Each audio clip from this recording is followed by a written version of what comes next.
Merci. Et la question suivante, Leonardo Arias, qui va nous parler des instruments techniques dans la zone marine des Caraïbes. Il est chercheur scientifique d'Invemar à Santa Marta, Colombie, et son travail comprend l'expérimentation avec des technologies et des plateformes qui permettent aux chercheurs et aux utilisateurs d'avoir des expériences plus dynamiques dans la gestion et l'intégration de l'information et des données. Leonardo est un expert en matière de base de données, gestion de l'information et indicateurs pour l'Atlas marin des Caraïbes, projet 2, et il était expert thématique dans la gestion de l'information des indicateurs environnementaux et de visualisation d'informations géographiques en ligne pour le réseau d'information du Pacifique du Sud pour soutenir le projet SPENCAM. Et il a également contribué à la gestion et dessin des modules d'information et produits de connaissances du système environnemental d'information marine de la Colombie. Et maintenant, il va faire sa présentation. Monsieur, vous avez 3 minutes. Leonardo, 3 minutes, s'il vous plaît. Merci beaucoup. Merci beaucoup. Je vais partager mon écran.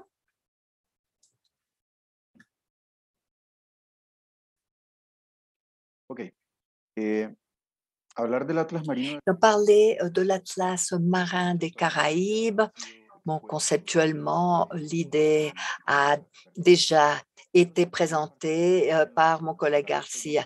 Je tiens à me pencher sur les aspects techniques et mettre en exergue le fait qu'en ce moment, nous sommes en train de recueillir l'information de 637 produits d'information, des cartes, des différentes couches des données et qui est en train d'être documentée basée sur l'ISO 1915 et que nous sommes en train d'étayer tout cela sur une plateforme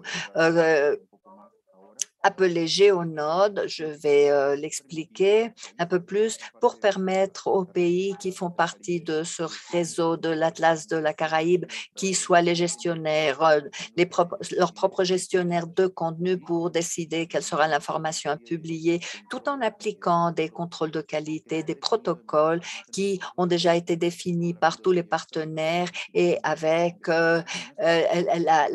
la conservation de l'Institut marin qui gère la plateforme. Parler de Géonode et parler d'une plateforme géospatiale, on parle des IDS maintenant fréquemment et c'est un outil de software, de logiciel libre, très mature et stable et des milliers de projets l'utilisent et l'interface d'utilisateur est simple et les utilisateurs non experts en matière de SIG peuvent créer des cartes, utiliser les données. Nous avons des systèmes de données, de gestion de données. On peut gérer les métadonnées et on peut visualiser les cartes et ces ensembles de données peuvent être partagés au niveau public ou au niveau privé avec des caractéristiques sociales qui nous permettront de les distribuer sur les réseaux connus.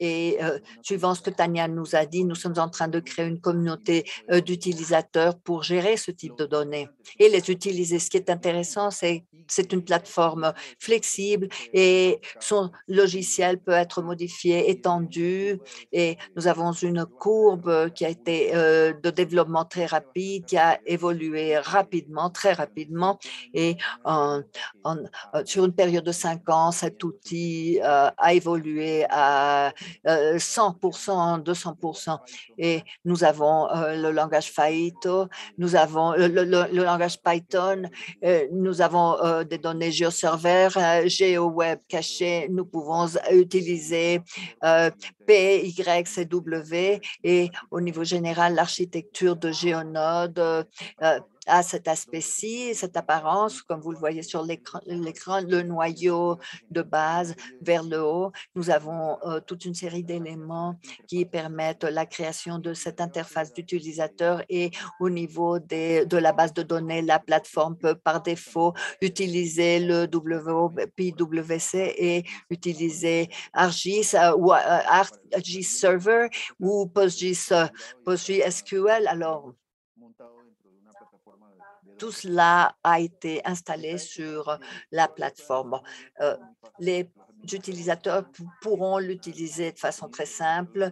Les gestionnaires pourront le gérer de façon très logique pour ajouter d'autres fonctionnalités et le connecter à d'autres systèmes. Suivant ces idées, nous pouvons reprendre les données vectorielles et par le biais de la gestion de métadonnées et les connecter avec cet outillage de gestion d'utilisation, nous pouvons créer des données géospatiales très importantes. Bon, évidemment, il y a des avantages et des désavantages. Cette plateforme est moderne, collaborative, facile à utiliser et moi, comme utilisateur, je n'ai pas à aller au géoserveur immédiatement à importer des données. Il y a une interface très conviviale qui me permet de télécharger et d'administrer, de gérer. En tant qu'expert, moi, je peux entrer directement au géoserveur et faire les configurations nécessaires et par défaut utiliser des plateformes matures comme PodGIS et GeoServer avec les métadonnées qui travaillent avec PYCSW et par défaut pourra gérer ces standards et les utilisateurs peuvent également, s'ils ont des métadonnées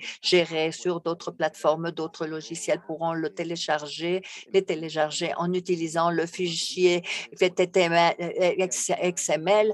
Alors, il y a une très large documentation pour les utilisateurs finaux, pour les gestionnaires, les développeurs. Alors, cela nous et du côté OGEO, nous avons de grands avantages. Par ailleurs, il n'est pas possible d'étendre l'ensemble d'attributions de compétences qui gèrent les métadonnées. J'ai besoin que ces attributions soient plus ou moins. Je ne peux pas le faire sur PYSW, alors je dois utiliser une plateforme Alternunet ou Cambly ou avec une installation sur Windows qui peut être trop difficile pour les utilisateurs non experts. Quelque chose d'intéressant, c'est que ce que nos utilisateurs peuvent faire et les utilisateurs finaux qui en ce moment se trouvent dans d'autres pays et qui font l'autogestion de l'information, eux, ils peuvent créer et télécharger les données.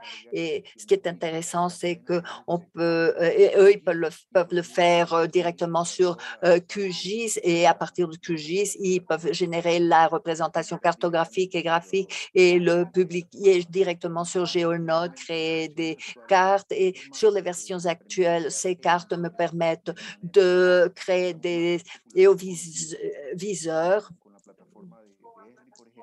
par exemple, avec la plateforme Erling, avec des viseurs qui ont des widgets qui me permettent de regarder les lignes de temps, regarder les données et générer des indicateurs de KPI parmi bien d'autres éléments. Mais quelque chose d'intéressant est à l'utilisation de ces outillages pour utiliser les cartes comme utilisateur. Je peux utiliser les storing maps sur cette plateforme et et nous pouvons télécharger les documents, saisir des documents, parce que parfois, nous obtenons des informations, mais ces informations, ce n'est pas seulement des ressources vectorielles. Il y a tous des ensembles de données géographiques qui sont contenues dans des fiches statiques. Ce sont les cartes sur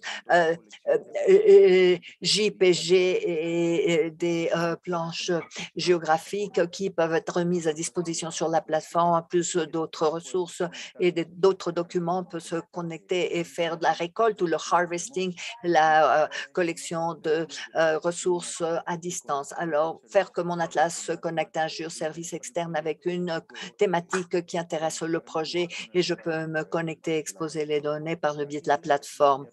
Au niveau de l'administration, la gestion, un des aspects intéressants, c'est que ceci est un SMS, un système de gestion de contenu et nous permet d'une manière très simple de créer des sites, des plateformes. C'est une plateforme de gestion sur Django, créer des portails et gérer les schémas, les rôles, la création d'utilisateurs, des catalogues d'utilisateurs, d'experts qui font partie de la plateforme. Nous pouvons faire toute la gestion des couches, des documents, des cartes, faire des éditions massives de lots de métadonnées au niveau du CMS et je peux de façon très simple créer des menus ou modifier les thèmes comme si nous étions à travailler sur un WordPress et modifier les menus pour créer des menus spéciaux qui vont répondre aux besoins spécifiques des projets et gérer les thèmes clés, les catalogues, les thésaurus,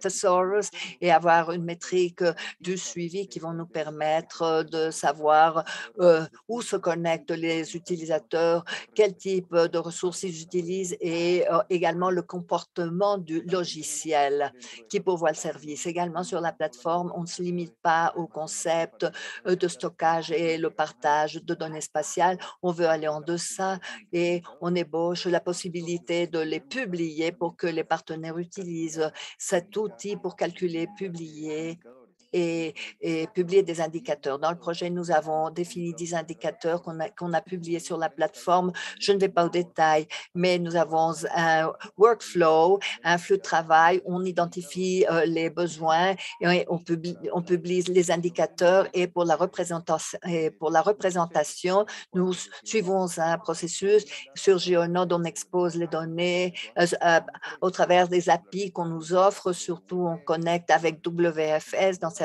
cas avec des sources de données ouvertes externes et on les intègre par le biais de la plateforme de Power BI de Microsoft pour générer les visualisations disponibles pour la communauté. Ceci nous a permis de créer des expériences différentes, dynamiques, très intéressantes parce qu'on est à consommer les données les plus exposées, données spatiales, tabulaires pour générer une interface très visuelle, très attractive et très attrayante à code libre de Power BI et générer tous ces tableaux disponibles à la communauté et par biais de ce flux de travail créer plus d'indicateurs. Alors, je m'excuse si j'ai dépassé mes 3 minutes.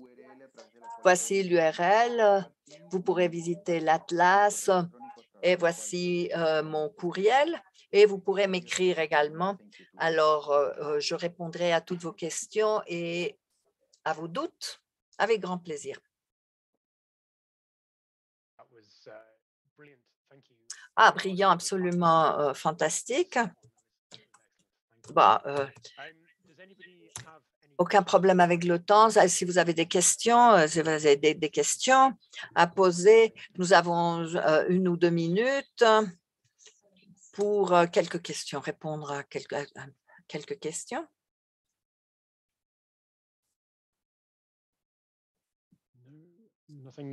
Nothing coming in the chat, and I don't see any hands. On n'a rien sur le chat et je ne vois pas que vous ayez levé la main. J'aime bien cette idée d'utiliser l'API et ce tableau pour partager l'information différente, les différentes informations avec la communauté. Il est possible que je prenne contact avec toi plus tard. Tania nous demande si on a besoin d'une licence, d'un permis, et la réponse est non. Non. En fait, le Power BI est une licence à libre utilisation. On utilise tout ce que Microsoft offre dans sa version communauté. C'est non payant. On n'aura pas de coût de licence ou de permis. Et cela va de la main avec notre projet et notre idée du projet. Très bien, merci. Voilà, Pierre-Luigi nous demande si on développe des tableaux de commande et des indicateurs après avoir fait des consultations avec des communautés locales et les utilisateurs finaux de ces tableaux, oui. Bon, j'ai parlé très rapidement de cette diapo. Je parlais du flux de travail qui nous aide à identifier les pays qui font partie du projet, quels sont les besoins en commun qui doivent être abordés. On a identifié ces éléments et de façon conjointe, on a défini l'indicateur et nous évaluons que tous les pays participants puissent avoir les ensembles de données avec lesquels on pourra représenter les données pour chacun d'eux et on pourra assurer alors que les ressources spatiales et les ressources tabulaires soient disponibles. Car il n'y a vraiment pas à avoir des données que personne ne pourra utiliser. Il faut pouvoir avoir des comparaisons, faire des comparaisons et voir quel est le comportement, mais conjointement. Alors, nous l'avons accordé avec tous les participants. Nous avons créé des feuilles de route méthodologiques. On a fait les prototypes des tableaux, car le thème de la visualisation donnait le contexte de la big data. Ce n'est pas une chose simple parce qu'on peut on peut faire la représentation de 50 manières différentes et chaque acteur veut répondre à une question différente avec cet ensemble de données. Alors, il faut avoir une uniformisation pour avoir un consensus que oui, les visuels qu'on voulait représenter et pour servir leurs intérêts et que ces ensembles de données étaient déjà validés et valorisés. Alors, cela a été relativement simple, mais il fallait finalement atteindre un consensus parmi toutes les parties prenantes.